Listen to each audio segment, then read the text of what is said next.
Ramos muttered something from the table. It sounded like trece to me, the Spanish for 13. He was not a true-born Spaniard, but a citizen of New Spain. He had been a soldier, hence his title, but he now owed his allegiance to no army or king, and offered his services for hire to men such as Topolsky.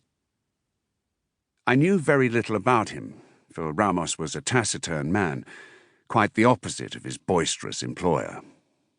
But we had spoken now and then, usually in the quiet moments between watches, when one of us might encounter the other on deck, pensively watching the sea.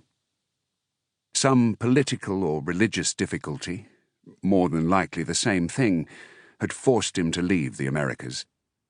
I understood a little of it, piecing together such crumbs of biography as Ramos chanced to offer during our nearly silent communions.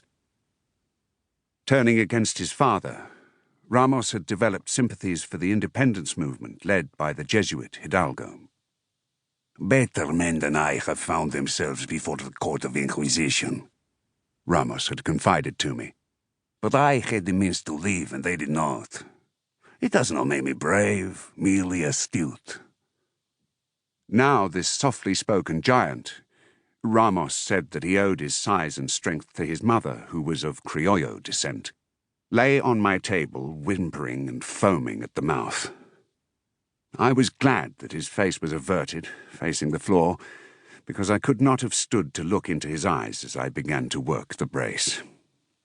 "13," Ramos murmured. Then, after a pause, "5."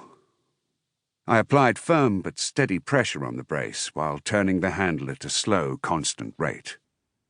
The 3-tipped bit was already biting into bone, etching a coin-sized groove. Mortlock kept glancing at my work, then tearing his gaze away, while the 3 other midshipmen seemed incapable of mustering even a glance. I did not blame them for that. Trephination was hardly something to be encountered in the normal life of the sailor. "A question of terminology, if I may." Sweat was already in my eyes. It was the first time I had found my cabin anything other than intolerably cold since leaving Bergen. I paused in my work and pushed my hair and spectacles back again. "By all means, Milady Cosile." "La Vigilia," Ramos said, on a note of rising concern. "La Vigilia! La Vigilia! They—" "Concerning the procedure you are employing." Milady Cosile still had her fingers steepled, tapping their tips against her lips between utterances. She had perfect lips, I thought. Not even the brush of Gainsborough could have captured their fullness. "I have encountered the term trepanation as well as trephination.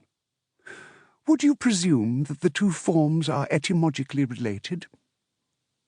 I resumed my drilling. "I cannot say that I have given the matter much consideration." "But still, would you presume?" "I suppose I might."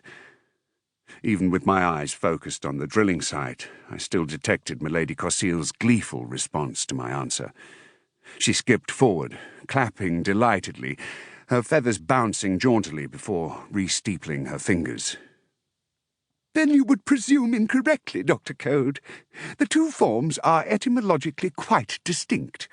I am surprised you were not aware of this." I continued with my work. "Do enlighten us, milady." Ramos said, 13, 5, 13, 5. La Vigilia de Piedra. La Vigilia. "Trepanation derives from trepanon, which in turn derives from the Greek trupanon, meaning an instrument for boring. Trephination, or trephin, derives instead from the Latin, in particular tre fin, or 3 ends.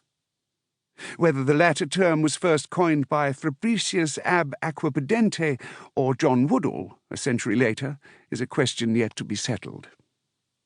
I looked up from my work and nodded. "Thank you, milady. I am sure we are all most enlightened.